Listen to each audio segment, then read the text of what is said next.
Hi there, this is Patty the Tinker's wife here in beautiful sunny Portland, Oregon. Um, we have probably 50 degrees today and it's pretty windy out there. We've had 45-mile-an-hour winds and some pretty decent sustained winds here. This is a windy part of Portland. We're very close to the Columbia River, so we get wind that comes in from the gorge. It's called the east wind. And today we're getting it. And we're supposed to be getting into the 20s. I'm not ready for the 20s. I got to go out and take care of a hose after I'm done here so it doesn't freeze up.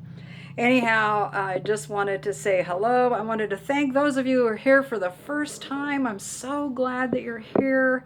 I hope that you enjoy what I'm going to share with you today. And also those of you that have been here for a while and those of you that are new subscribers, thanks. I can't tell you how much I appreciate having you come and spend time with me, all of you. Um, for those of you that are new, I love to share information, and I'm a plant nerd.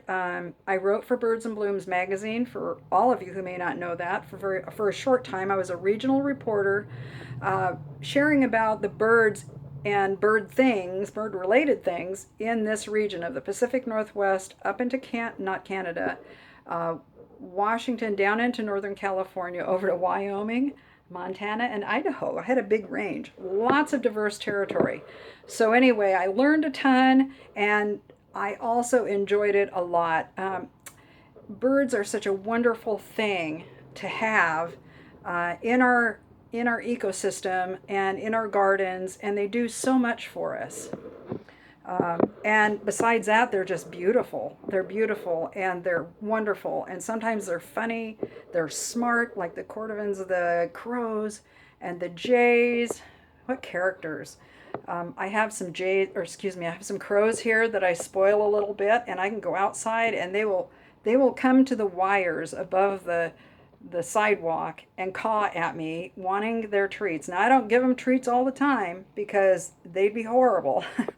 Literally, it's been so bad that when my van comes and goes, when I go out to my van or when I come home, they're out there on the wire because they want something to eat. Now, I'm not the only person who feeds them, so I can't be held guilty if any, for that kind of thing. They love us here because we're good to the birds, and I provide a safe place for them to get a little extra, especially when they're raising their young at first, during nesting season and stuff. Um, they're important birds, eating the things that get killed on our roads, and there's plenty that get killed on our busy streets out here. Everything from cats to rats to mice to squirrels. Squirrels, yes, lots of squirrels. So they help to kind of keep things cleaned up, so I don't mind feeding them. Anyway, getting back to what I really want to talk about today. What I really want to talk about today is the Aspect Hummingbird Feeder. And this is called the Hummzinger by Aspects. And I'm going to turn this around so you can see it. And I'm going to give you some tips on hummingbird feeders today. Most of you are used to the hummingbird feeders that have a red base at the bottom, like this, and then they have a glass or plastic top. And so they're gravity fed. And I never liked the gravity fed ones. I got frustrated. I had ants, I had bees, I had, oh my gosh, so much grief. And then I found these. Now, I was working for a local plant nursery, a retail nursery here, when I found out about these. And that was back in the early 90s. Yeah, so I've had one of these I've had for over 20 years. I couldn't tell you which one now, but anyway, I think it might have been this one, but I swapped these lids around because they both fit. Anyhow, these are great little feeders. They have the place for them to sit. They like to sit and eat instead of having to fly and eat. I don't have any problem with bees. I don't have any problem with yellow jackets, wasps coming to these. None at all. And I've had these for years. So that right there is a good reason to get them. They do have some things I like about them. The fact that you can hang them like this is great. Oops, I guess I better get that up there. They have that moat, so when I put this on like that. The moat will catch rainwater, or I can add water to it, and that way because ants will generally climb down off of whatever it's hooked to, like a shepherd's hook or a hook off of a wall or whatever, or a tree branch, and then they climb down in here. They go down into the moat, and then they can't get into the sugar water, which is what they're after, which is great. That's what you want. When these get put out, the one thing I watch for are drips. So like this is wet on the bottom a little bit. I'll dry that off, and I will take a little towel with me and make sure that no drips land on the ground. Even if there drips out of here, I want to make sure there's no sugar hits the ground, because the sugar on the ground is what will get them to go up looking for what it is that produced that sweetness, because that's what the ants want. Now, let me think of a couple other things. Oh, when I fill the moat, let me show you this. I take and I hold this real close, and I take and bring it down like that. You can see how easily that went down. Do not try to fill it from the sink like that, because you'll end up with water everywhere, and it will probably, if you don't have this lid on, even if you do, it may get in here and dilute the water that's in here, and you don't want that. The ratio is 4 parts boiled potable water to 1 part sugar. So that's just cane sugar. So this is a very inexpensive food, and you can make it up fresh. You don't have to put any dyes in it. It's not recommended that you use red dyes or any dyes. It doesn't draw them in. It does nothing for them. I'm not sure if there's any studies out there talking about the deleterious effects of the red dye, but I'm telling you, it's not natural, so there's probably some ramifications somewhere. Now, how often do I clean these? About every 10 days to 2 weeks, sometimes every week. It depends upon how hot the weather is. These can, if it's hot enough, these will evaporate because they're not a completely closed system. And they will get hot and evaporate. Not as bad as if they were completely open, but I like to play it safe. And also, mold and things like that can grow when things get warm more than when it's cold. So that's the other reason I keep them clean more often. Probably once a week is a good thing. You can make up a bunch of the sugar water and keep it, I think it's up to 2 weeks in the refrigerator. So you've got it all the time. And don't put hot solution in here and then hang it up right away. Make sure it's cooled first. That's the other tip. So let me see if there's anything else. Oh, make sure that these lids are down, snap down tight. I have one that doesn't like to snap down tight. I guess they both are here. So anyway, for that's that. Let me see if there's anything else. Oh, how do you keep them from freezing? You keep them from freezing by bringing them in at night if it's going to be freezing overnight. If it's freezing all day long, one of the things you can do is you can get some of that tape that they use on pipes, the heat tape, to keep pipes from freezing. And you can take and wrap these, if you're careful, you can wrap that around these, probably around here, and tape it up and get it to stay on there. Be creative. I don't know. I honestly don't ever have to use it, but you can. The ones that are cylinders, if you have the cylinders, you can wrap it down and around and back up, and they will actually sit on that warm tape. That's one of the things that I think is pretty cool, is they'll sit on the warm tape. But you're going to want to, on these, have it down underneath. So maybe have it down underneath and then bring it up here and down over a couple times. That'll probably be enough warmth to keep it from freezing. Sugar water doesn't freeze like regular water does at 32 degrees. It has to get pretty cold, and it will stay slushy for a while, and they'll still take it while it's slushy. Another thing for winter feeding is to remember to remove the snow off of these feeding areas and to evacuate the little hole. And what I do with that is, this is a tool I use to clean these with, and that just goes down into that hole, and you can just brush it right down through.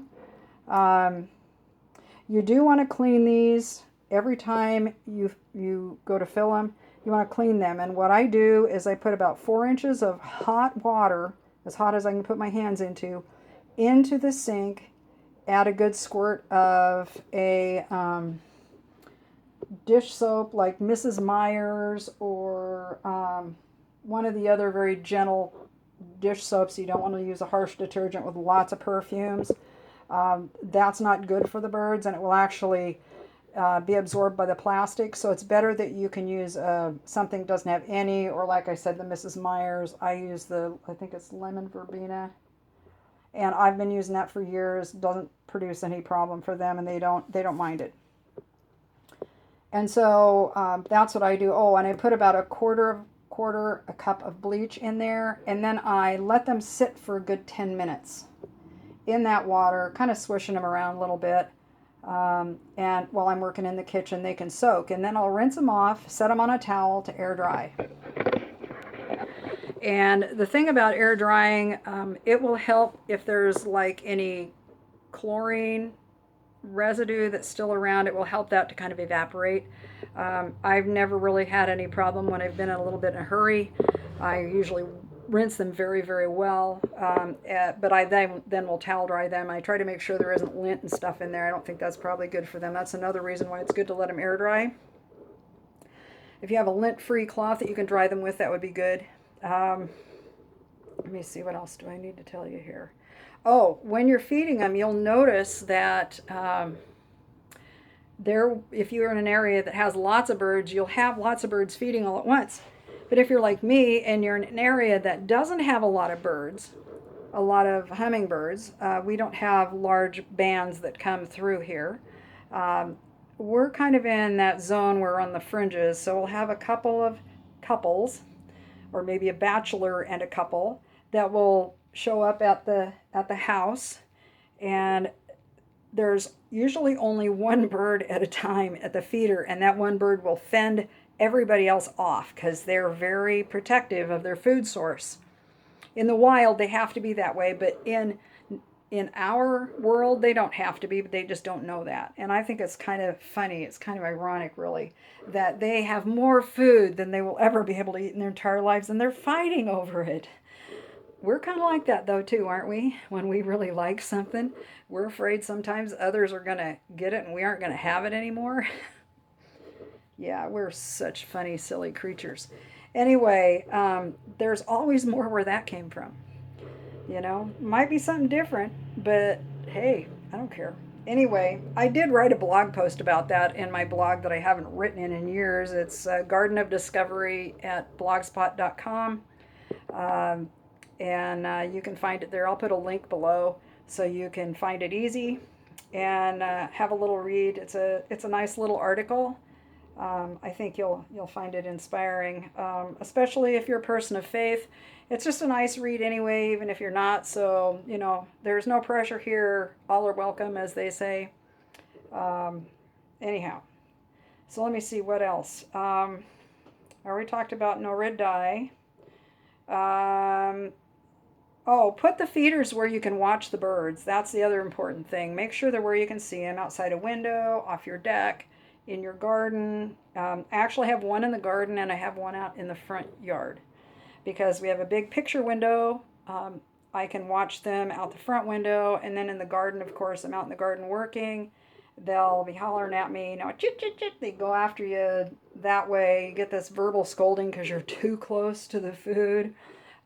Only a couple times I've ever been dive bombed, but I've never been hit. They don't hit you, they just want to scare you off.